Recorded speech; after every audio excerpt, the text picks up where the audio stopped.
Hi, I'm Kirk Davis, and I'm a developer advocate for AWS. And along with my teammate Amit Jha, we'll be talking to you about optimizing a legacy ASP.NET application in AWS in this video.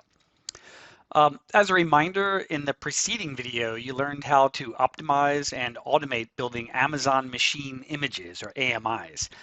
In this video, we're going to be optimizing one of Acme Financial Data Services legacy applications, which is an e-commerce website that was lifted and shifted into AWS. It's built on the .NET framework with Entity Framework as the ORM and SQL Server for the database. For this exercise, we chose a popular open source e-commerce app called NopCommerce. We intentionally chose version 3.90, which is an older version because it's built on .NET Framework. NopCommerce has actually been ported to .NET Core, but plenty of companies like Acme Financial Data Services are still running older versions of this app on .NET Framework. So in its current state, the application is deployed on just a single big EC2 instance, so it doesn't scale up or down with traffic. There's a single SQL Server database with no failover, and everything is served from that one web server running on the EC2 instance. So it's having to serve all the images and style sheets and JavaScript files along with the dynamically generated content. NopCommerce uses session state, and that session state is stored in process, which is sort of the default, which is the default for ASP.NET, which means it's not really easy to set up any kind of auto scaling. You have to use sticky sessions, and that makes scaling down, harder and slower. And with the session state in process, if the server crashes or restarts, those sessions are lost. Finally, the dev teams are manually deploying updates every 3 weeks. So that causes failures and downtime, and nobody really likes to have to deploy at 11 p.m. on a Friday, right? So let's take a look at what the current system architecture looks like. It's really simple. There's just a single large EC2 instance, which is running Windows and IIS for the ASP.NET application, if you recall. .NET Framework is Windows only, right? So there's another instance running the SQL Server database. And finally, the developers have a build server set up, which is probably running Jenkins, that they can RDP into to run builds and deploy from. In the optimized state, or the end state, that's what this is. Once it's been optimized, we have an application load balancer, or ALB, here that sits in front of the application, which is deployed to AWS Elastic Beanstalk. That lets us deploy to these smaller instances and then scale up and down with traffic. So to do that, we need to move the session state out from the web servers, and we'll move it into DynamoDB, Amazon DynamoDB. So that makes the session state durable, and even if an individual server were to crash, the user's sessions aren't lost, and we don't have to stand up any additional infrastructure for that, since DynamoDB is a serverless data store. And to prevent the web server from having to serve up static content, we'll move that content to an Amazon S3 bucket. In a production app, ideally we would put Amazon CloudFront, which is a CDN in front with caching. But to keep this simple for this demo, we'll just put it into the S3 bucket and serve it from there. And then finally, we want to automate that CI/CD pipelines. We don't want to have to set up build servers and infrastructure like that. We'll also instrument our app with AWS X-Ray to quickly troubleshoot any problems in the future. And both of these steps are going to free up our developers to work on new features. And Amit Jha will be demonstrating these a little later in the video. So now I'm going to switch out of PowerPoint and jump over to a command line to show you, as part of the demo, moving content out of the S3 bucket, and then how to move the session state to DynamoDB using a NuGet package. And then finally, we're going to deploy the app up to Elastic Beanstalk directly from Visual Studio. That's not something you do in a production app, but we'll do it for a dev install of this app, right? So let's switch out of here and click back over to a command line. So first I'm going to create a new Amazon S3 bucket using the AWS command line interface, or the CLI. I find it's often faster to do things like this in the CLI. This is the make bucket command, and I'm going to name my bucket AFDS store. Next, after that, okay, the bucket's created. Next, I'm going to actually enable this bucket to serve static content. And then once that's done, it basically turns the S3 bucket into sort of a web server for static content. That command is S3 website, which turns it into the static website. Um, and then next, I'm going to need to copy up all of that static content. So let's switch back over to Visual Studio and take a look at the Not Commerce app. It's actually quite a complex app. This is Visual Studio. So you can see there's a lot of projects and libraries and plugins in the application. The static content is largely stored in just two folders. This themes folder here, and then down here there's a content folder up here also. So these two folders store most of the static content. So all I'm going to do is copy all the contents of those two folders up to the S3 bucket that we just created. So let's switch back. And to do that, I'll use another S3 command that recursively copies all the files up that are in the theme folder. I actually renamed the theme folder and its subfolders to be lowercase to make them more URL friendly. Okay, and there's a lot of files in there, so it's gonna copy them all up. And okay, that's done. So now I'm gonna do the same thing. The same command with the content folder. So I'm just going to change the themes to content for the destination we copy to, and then the themes folder I'll change to the content folder. And there's actually quite a lot of content in this folder. So I think as it copies up, we'll just jump forward in time a little to where it's done. Okay, it's done. So all these files were copied up to the S3 bucket that I created, AFDS store. And just a note here, you can see I set the public read permissions on these files. That way, any website user can view the files. You never want to make things public unless you intend them to be publicly accessible. So let's jump over to the browser. I'm going to go to a URL of an image that I know is part of the default Not Commerce install. So this image, if you see, it's going to be served out of AFDS store. So it's going to be served out of that bucket. And there's the image. This is just an image that's sort of included by default. And this just verifies that everything is working the way that we want it to. So next, we're going to flip back to Visual Studio and finish the process of moving that static content up to S3. I'm going to open up this view here, which is the head.cshtml folder. It's the it's a view in the shared folder. And I'm going to look for all the places that have the word, the slash themes here in the URL that this is being sort of generated on the fly to point to the local file system. And I'm going to replace that with the URL of our S3 bucket, the static website. Looks like the control paste didn't work. Let me try that again.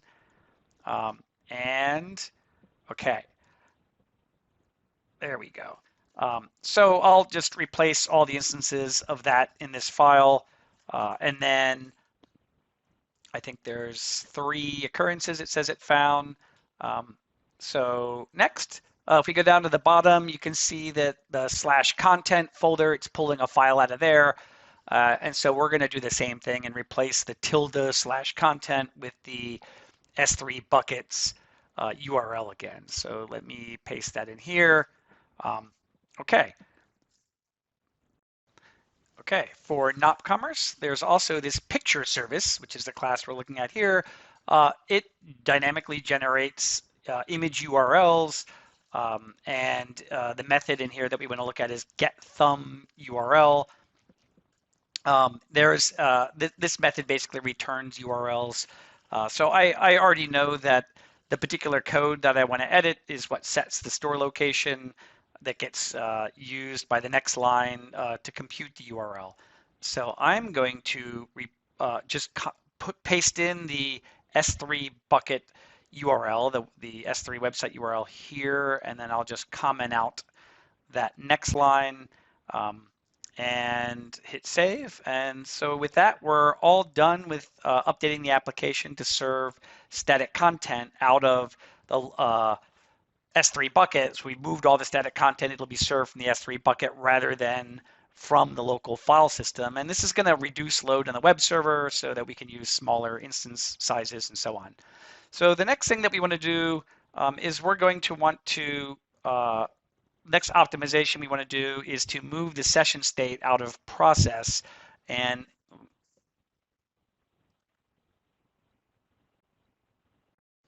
to do that, I'm just going to go to manage NuGet packages, and I'm going to search for the AWS NuGet package that just does all the work for you here. So this will be really easy. We'll look for the AWS.SDK, AWS.Session Provider package. There it is. So we'll install that. And there it's installing. So when this package has been installed, after that, we'll just need to update the web config file. So this session provider package, it's going to do all the work. It's like any other session provider package. It basically offloads session state to something else. And there's session providers for other things as well. You can see here, there's a commented out session provider in the web config for Redis. So I'm just going to paste in the XML fragment that enables the AWS.Session Provider handler, which will then take the session state and store it in this table. Now I've defined the table here, ADFS store session. If that table didn't exist, this NuGet package would actually just create it for you. But in my case, I'm going to go create it. Let's close this tab. We'll go in the console. I'm going to create the table first. That way it already exists even the first time my app comes up, and I'm not waiting for 30 seconds or something for the table. So we'll hit create table. I'm going to call that table name the same, ADFS store session. For the primary key, that's actually the same regardless of the session provider. For ASP.NET session state, it's always session ID. I'm going to use just the default settings for the rest of the table. This is a NoSQL table, so I don't really have to define any schema. I'll click create, and that will probably just take a couple seconds. And looks like I think it's actually done now. Yeah, there it goes. It's done. So now that we have a table to store session state back in Visual Studio, let's just we're going to build and run the app locally to test out what we've done so far. Building it and running this locally in my laptop actually takes a little bit of time. So let's see, I'm going to click the IIS Express button. This will kick off the build. On my laptop, that can take 40 or more seconds. So I'm actually going to sort of jump into the future here a little bit to where it's done. Okay, so now it's launching the browser. ASP.NET is spinning up, and a couple more seconds, and okay, it's starting to render. It says, there we go. Okay, so it just took a second, I think, for all those images to get pulled down. So if we look at this, you can see there's a sort of bunch of default images that come with NOP Commerce.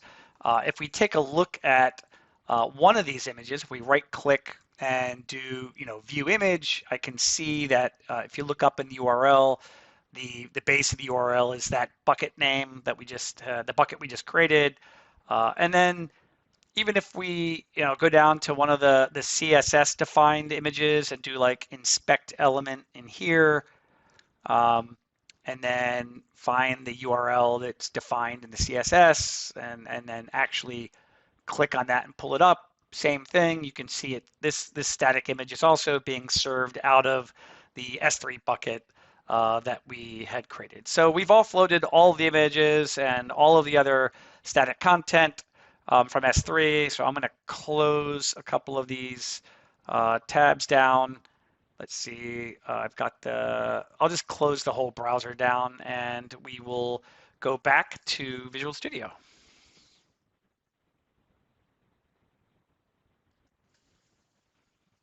Okay, so what we're going to do now that we've offloaded the static content to S3 and we've offloaded session state to DynamoDB is I'm going to deploy this up to AWS Elastic Beanstalk using the AWS Toolkit for Visual Studio. The Toolkit is a free plugin. It's available through the extensions menu in Visual Studio 2019. You can just go to Manage Extensions, and if I go to my installed extensions, if Visual Studio starts responding, um, installed extensions. In here is the AWS toolkit for Visual Studio, and if you keep it automatically up to date, then you'll always have the newest copy. So that toolkit adds a couple of different features, one of which is the AWS Explorer that lets me sort of interact with a lot of my AWS services over here. But the other thing it does is it adds deployment wizards to deploy your application up to AWS. So this app, because it's not a containerized app and it's not serverless, so my only option is going to be to deploy to publish to AWS Elastic Beanstalk, which is a managed service that takes care of lots and lots of the administration and management of the Windows servers and will automatically set up load balancing and things for you. So I'm going to pick that and we'll walk through the little wizard here. I'm going to deploy with my default profile. My region is set to US West Oregon because I'm based in Oregon, actually, so that's my closest region. If I was redeploying this and doing an in-place upgrade or a new version, I would choose to redeploy to an existing environment, but this is the first time I'll be deploying this app. So I'll select Create a New Application Environment and click Next. It's going to suggest based on, I think, the assembly name, maybe I'm going to give a different name for the project here, for the application. We'll call it the Acme Financial Data Services Store, I guess. And the toolkit will suggest some different environment names. You can have dev, test, and prod are the suggestions. I would never I don't recommend deploying to a prod environment manually from Visual Studio, but for a dev environment, that's fine. For a prod environment, you'd want to set up a CI/CD pipeline, which Amit is going to show you here in a little bit. Finally, I can check that the URL, it's going to suggest some URLs. I could type something else in here. These URLs have to be globally unique, so if someone else was using one of these, it wouldn't be available. In this case, no one else is using ADFS store dev, so this will just be for the domain name. It's a subdomain on the elasticbeanstalk.com domain. For your real app or your production environment, obviously you would want to change, set up your own DNS settings so that they would point to, your own domain name would point to the deployed environment. So I'll click Next. Here this says container type. This is actually just the application, the stack, the version of Windows Server and IIS that you want to pick. I generally would say go with the latest version unless you have a hard dependency on an earlier version. This service, Elastic Beanstalk, was created, I think, before containers and Docker containers became really popular. So this word container does not mean a Docker container, to be clear. For the instance type, I'm just going to leave that to the default. For the key pair, you can specify a key pair which will let you later remote desktop into the server itself. You don't have to do that, and for a production environment, you probably wouldn't want to. For a production environment, also, I would probably uncheck single instance environment and maybe check enable rolling deployments, and then choose the option for Elastic Beanstalk to set up an application load balancer in front of my app, and then I can set up auto scaling and so on. But for a simple demo, I'm going to check the single instance environment, which will not use an ALB in front, and then I will choose Next. If you have an RDS database set up, you can also have your RDS databases security groups. This wizard will automatically modify them so that your server can talk to those. So let's see. And I actually am using an RDS SQL Server database. So I'm actually going to check these two little boxes here and have it update the security groups on those databases to let my application talk to the database. So I'll click next. For the deployed application permissions, this is going to be the IAM role that gets assigned to the EC2 instance or instances that are running your app. This will give those applications permissions to talk to other AWS services. Because I'm using DynamoDB as a session state, I'm going to go ahead and just for now grant full access to DynamoDB. In a production environment, you would probably create a specific role that has only permissions to talk to that specific DynamoDB table. But for the sake of a demo, I'm going to go ahead and just give it full access. The service permissions are just allowing the Elastic Beanstalk to have permissions to configure and monitor your Elastic Beanstalk environment. So I'll click next. If you were using an older version of ASP.NET that was built on the .NET Framework 2.0, like an ASP.NET 3 app, you could choose the 2.0 runtime. I'm going to leave these to the default. This app is built on .NET Framework 4.5, I believe. I'll leave the default website. I'm just going to leave everything else to the default, click next, and then I'll review my options. You can see the instance type that I'm using is a T3A medium. And it's using my existing key pair. So finally, I'll click deploy. This will kick off a local release build on my laptop. It's going to release build, and it's going to use MS Build to generate the web deployment publish. So it's going to publish to that package locally, create the zip file, and then the Wizards toolkit is going to automatically upload that zip file to the Elastic Beanstalk service, which will then provision an EC2 instance running Windows and IIS with the versions I specified in the wizard, and then deploy my web deployment package onto that server, get everything up and running, point the subdomain at my at a public IP address for the server. So I can see down here at the bottom, it's already finished the build and the publish, and now it's uploading to the Elastic Beanstalk service. Because this can take a little while, especially since it has to boot up, a Windows server and get IIS configured and up and running, I'm actually going to jump forward a little bit to the future to where it's already done and is just about ready. I do want to add that once the upload is complete and Elastic Beanstalk starts processing the CloudFormation stack that it uses to deploy all the different resources, it's going to open up a pane, like an extra window here in Visual Studio, will open up to where I can track the progress and get a list of events as they happen. So it looks like it's creating some things already, and there the extra Visual Studio pane just opened by itself. Occasionally I've had issues in the past where that wouldn't always open automatically. You could always get to it in either case if you close it by going to Elastic Beanstalk to the environment and the application in the environment and just double click that, and it would open up this pane. So now I am going to jump ahead into the future to where more of these resources have been created. And you can see in the events as they pop up here, it's currently waiting for the EC2 instances to launch, and this can take a couple of minutes. So while we're waiting on that, I will jump ahead into the future a little more to where those instances have already launched. And now I can see that the EC2 instance was added to an auto-scaling group. This auto-scaling group is just set with a desired instance count of 1 when I'm using a single instance, so that if something were to happen to that instance, we'd automatically, Elastic Beanstalk would automatically spin up a new one. Obviously, you can go in and edit those settings. You could have it set to a minimum of 2 and a desired count of 4, and spread these across multiple availability zones. That would enable you to have your app be highly available and eliminate single points of failure. So I can see that the instance was added to my environment, and now it started the application deployment. It says right here, started application update. That's actually the initial deployment. And the environment status has been set to green. So in just a couple of moments, the environment, oh, there it goes. The status switched from launching to environment is healthy.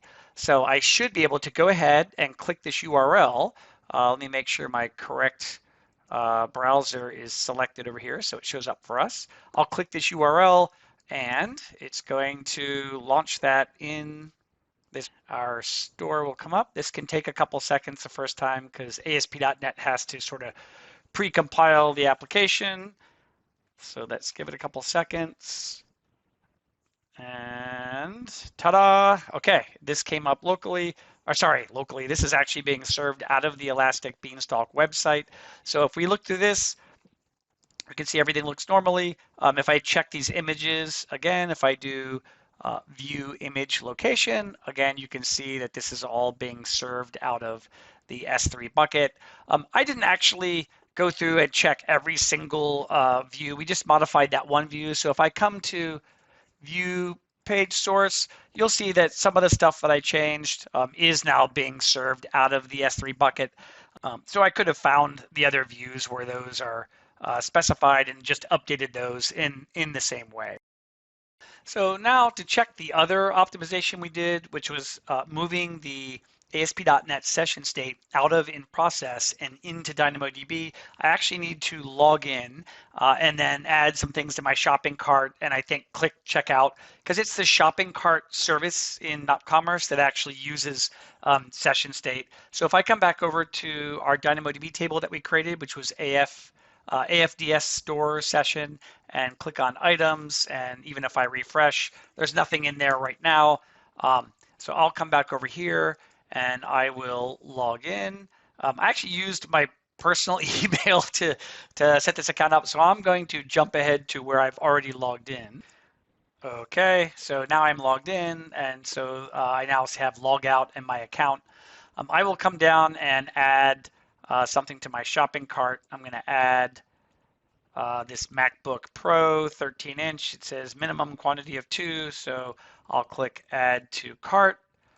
The product has been added to my cart. If I go look at my shopping cart, that now shows up in here.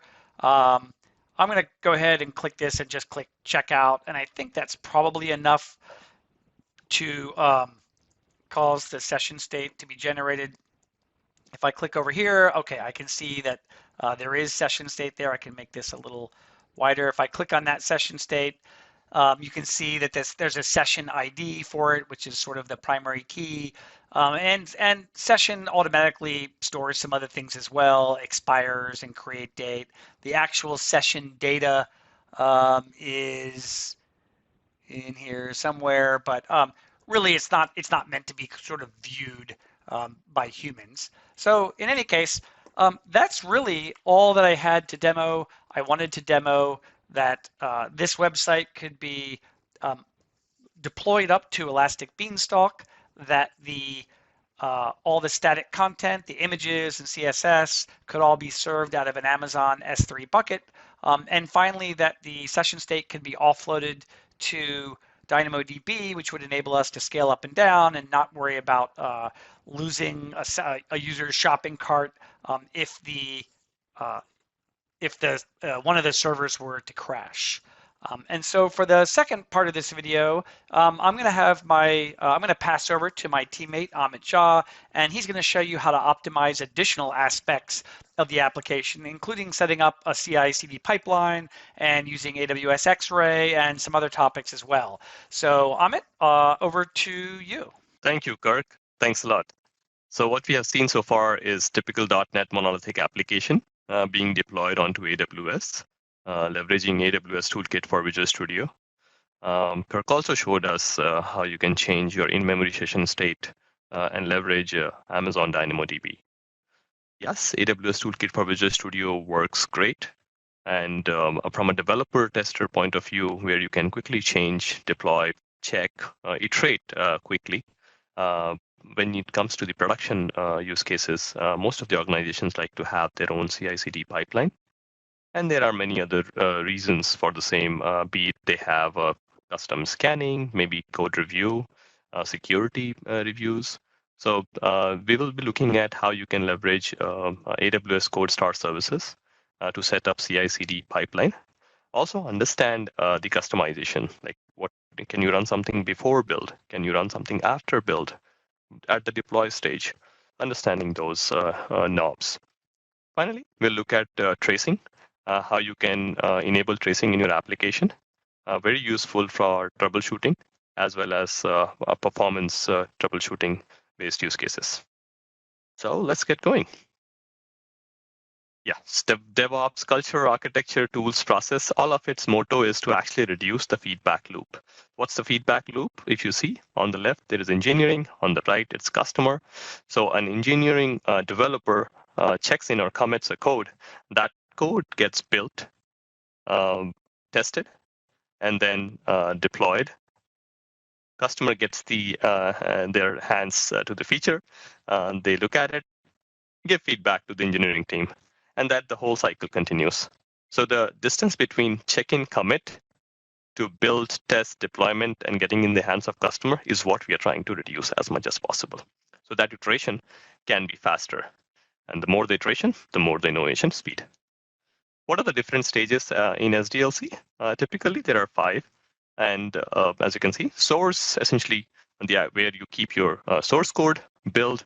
Once you write the code, the build will run against the code, generate the binaries, test, be it unit testing, system testing, integration testing, just to make sure things are working as is, as well as performant. Deploy. This is where the marriage between your code and where it gets deployed happens. And then monitoring and tracing you got to have in your application for ongoing operational improvements. And AWS tools for CI/CD, if you see, for each of those SDLC stage, we have a service mapped. So source, AWS code commit, think of it like a private Git. Most of the Git commands work with the same. Build, AWS code build. So once you write your code, be it in Java, C#, so code build has the build to reduce the binaries. So for Java bytecode or for .NET IL. Test, basically, you can actually do test via code build, as well as actually get third-party or partners in the pipeline. And you know what? We have this AWS CodeStar services, but at the same time, you could plug and play. If you do not want to use code build and use, let's say, Jenkins, you could do that. We integrate with most of the CI/CD partners, Azure DevOps, GitLab, Bitbucket. We integrate with most of the CI/CD partners, right? So those are the different services. And to get started, AWS CodeStar, think of it like the glue, which links all that into a one place. So very quickly getting that build deploy application on AWS pretty much in minutes. And it supports many different language templates. And it generates the underlying pipeline. And pipeline is the one which has link between source code to build to deployment. So let's quickly see a quick demo. Okay, so I am in the AWS console and seeing the AWS CodeStar service. So here I can hit on create project, and it provides me a different set of templates, different project templates. I can get started. Python, Ruby, Java. Here's ASP.NET Core, so I can go in. I can choose where's the source code repository. Is it code commit or GitHub? And for the sake of demo, what I did was I actually have a project created, linked with GitHub. And inside Visual Studio, I installed the GitHub extension and connected the same project. So here is the project, pretty straightforward, ASP.NET MVC core application, right? And just to trigger a new build, I changed the label to CodeStar. And let's see the pipeline for this particular project. Here is the pipeline. As you can see, the pipeline has source, get the file from GitHub. It has connected to my GitHub account. Once it gets the latest code, runs code build. Let's quickly see the build status succeeded. And as you can see, build has underlying build spec YAML file, which has different stages, install, pre-build, build, post-build. And you can customize what happens in different stages using the same. So then it's rest of it is get the latest code, do a build. I also have a couple of a test as part of this. Yep, it started the test execution. Here is the success of that test.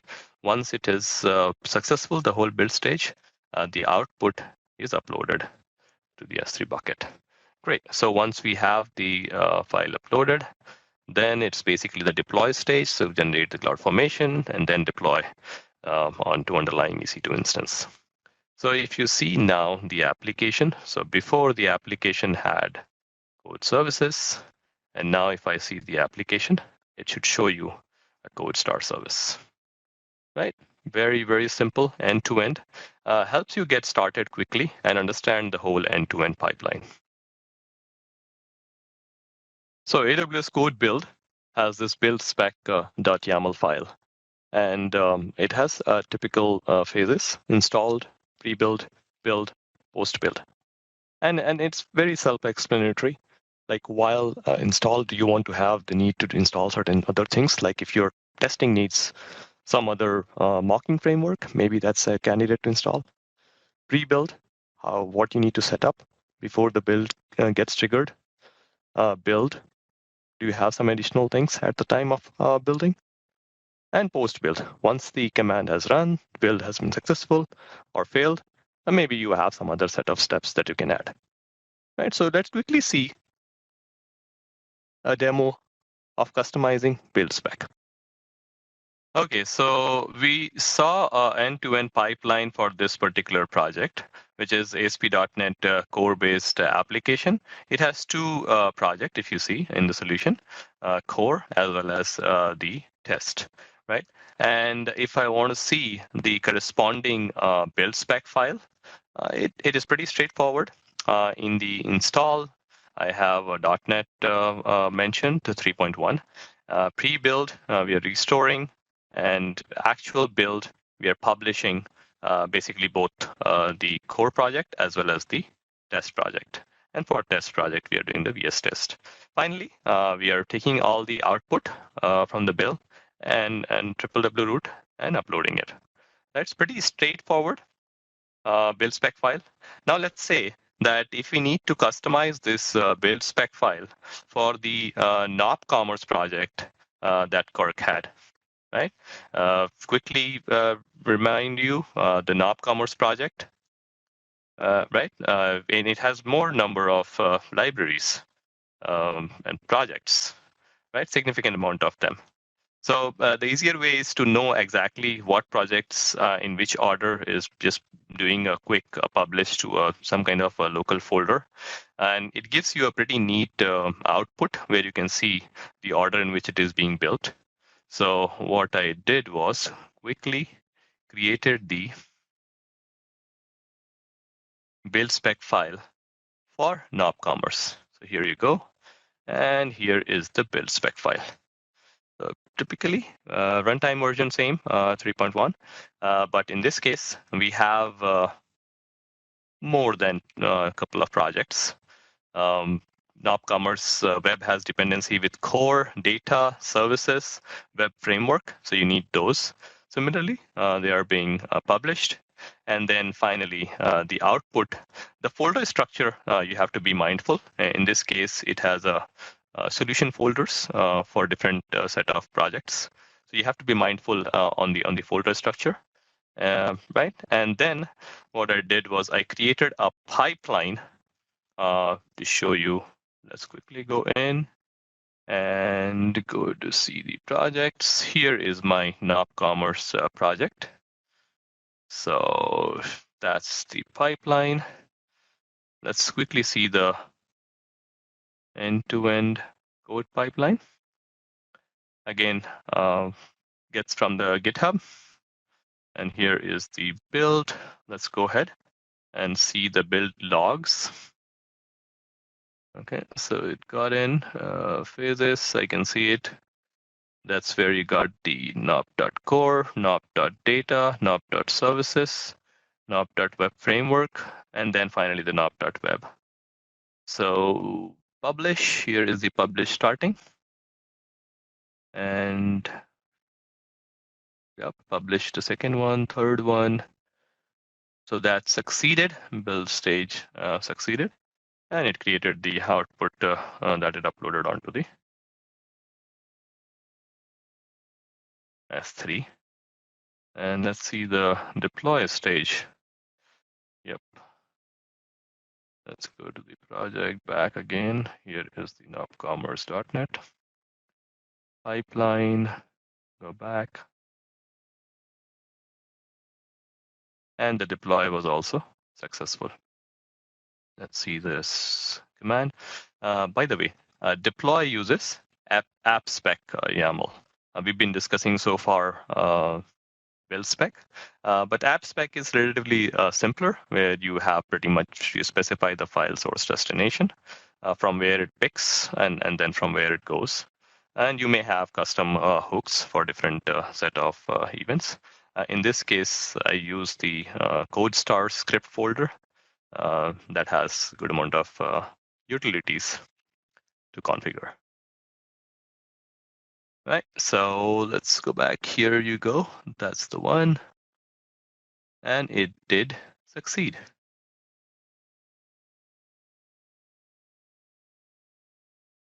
Nice.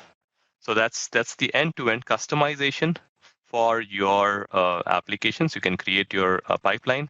The key is understanding the build spec and different phases.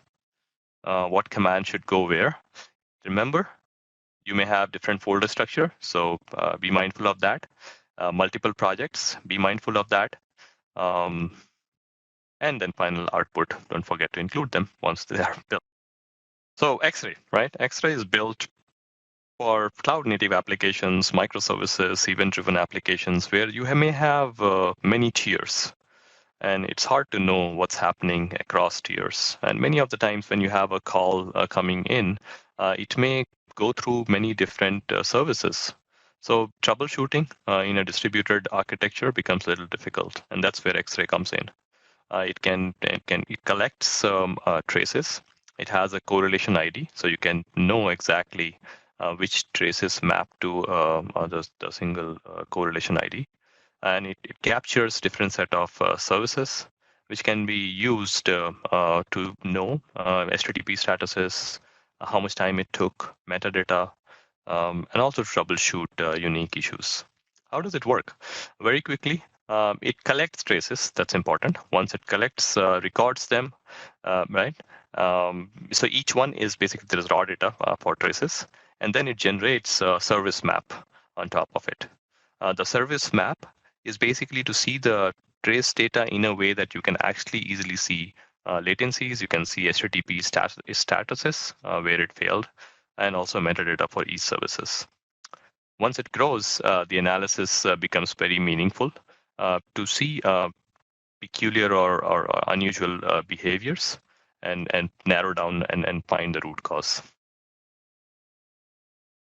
Here is quickly how you enable in ASP.NET Core MVC application. In this case, the first line enables X-Ray for capturing all the AWS services. And the second one is the naming, using which you'll be able to see separately in the AWS console to see the service map, as well as the traces. Okay, let's quickly see a quick demo. Okay, so I am on the AWS console, and service is AWS X-Ray. Typically, you start, you want to instrument, choose the language of your choice. These are the languages supported. So I choose C#.NET. Gives you boilerplate code and also gives you instructions on where you're running. Based on that, you can enable the daemon. So I am running inside a EC2 machine. So I did set that up and have the daemon running. Right. So now let's go into the actual ASP.NET application that we've been working. I made a couple of changes to this. One, I enabled X-Ray tracing. And second, I used AWS.NET SDK and called S3 to know how many buckets do I have. So here is my output. It says you own S3 bucket is 48. So let me go in and show you quickly what changes I made. In the startup configure, typical ASP.NET MVC function. I have two lines here. One is the hey, register for all AWS services. So basically, I'm interested in knowing all the API call to AWS services. Your application, you may have a different need, so you may filter it down to the services that you are interested in. And then to see the actual traces being generated, this is the naming I'm giving, X-Ray ASP.NET core sample, right? And here is the code where I am calling S3 bucket and getting the count, right? Yes, I'm using .NET SDK, so that's why you see Amazon S3.model. Cool, so let's go ahead and see in the console, what would I see as an output? So let's go in. Yep, here is the service map generated of the application. Here is the X-Ray ASP.NET core sample, right? I can see the tree response distribution. I can actually see the actual traces, right? I can see the actual traces. I can also look at the specific, like, hey, here is the service call to S3. View traces to for the same, right? So that's one level of analysis that you could do to understand who's taking how much time. Sometimes you may have the need to actually see improve the response times, and this becomes very useful data. When the data grows, that's where it becomes way more meaningful. So you would say we enabled everything. Can you actually have a segment of code represented separately? Yeah. So it does give you ability to actually enable segments where you specify the annotation. And once you specify the annotation, from there onwards, it's a separate segment. So it becomes like a sub-element. So you can see a separate piece of code. Like you may have a doubt that this is a piece of code. So the segment helps you with the same. And you can record additional metadata that will go into the traces. Okay, so that's the AWS X-Ray. Okay, so that brings us to the end. So basically, in this session, what we have covered, my friend Kirk covered the .NET monolithic to AWS, showed you how you can change the session state from in-memory to leveraging Amazon DynamoDB. Deployed the application to Elastic Beanstalk using the AWS toolkit for Visual Studio. End-to-end CI/CD pipeline using CodeStar. I showed you, and also showed you how you can customize the build spec and app spec YAML files for creating your own pipelines. And then at the end, we touched upon X-Ray for enabling traces for distributed application. Helps you with troubleshooting and narrowing down peculiar, unusual cases. Thanks, Amit. Acme Financial Data Services went through quite a journey to optimize their Microsoft workloads. Let's take a quick recap. Here we can see the AFDS environment that's been updated and optimized, starting with optimizing Microsoft licensing with License Manager, managing and patching at scale with AWS Systems Manager, optimizing their SQL Server database costs, building a scalable DFS namespace with Amazon FSx, automating their Windows Server imaging pipeline with EC2 Image Builder, and last and certainly not least, optimizing their .NET apps in the cloud. To learn more about AFDS's journey to optimize their Microsoft environment, please watch our other videos in the optimization series. You can also watch our modernization series, where you can watch and learn how AFDS took their optimized environment and modernized it against AWS best practices. Thank you.